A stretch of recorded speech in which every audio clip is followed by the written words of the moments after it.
How's it going, everybody? Welcome back to 2A News Now. And as always, I really do appreciate everybody that takes time to watch my videos. Real quick before I start today's video, if you didn't watch yesterday's video that I posted about the Biden administration using our tax dollars and funneled the money through USAID to other corporations who then gave that money to gun control groups. It's a very interesting story, and I think everybody should take a look at it. And if you haven't watched it yet, there will be a thumbnail at the end of this video, and if you click on it, it'll take you straight to it. A federal judge has temporarily blocked Maine's law that requires a 72-hour waiting period on all gun purchases. In August, this new law went into effect. It required a 72-hour waiting period to purchase a firearm. But the state of Maine was then sued by gun rights groups. They've argued that the law violated the Second Amendment rights of law-abiding citizens in Maine. U.S. District Judge Lance Walker said in his decision, persons most harmed by the waiting period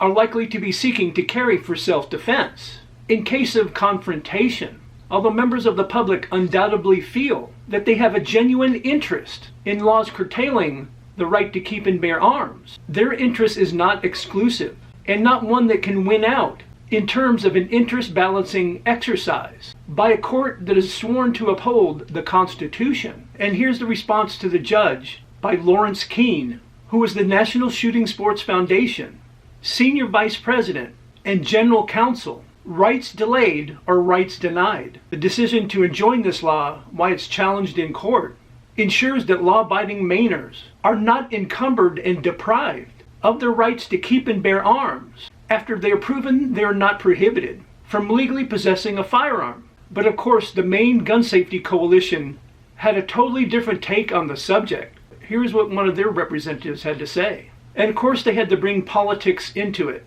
We're deeply troubled by the decision of a Trump-appointed judge to roll back Maine's gun safety laws that the gun lobby sued to roll back, what they call a common sense law. Where have we heard that from? That doesn't prevent anyone's right to buy guns, but does help to prevent suicide.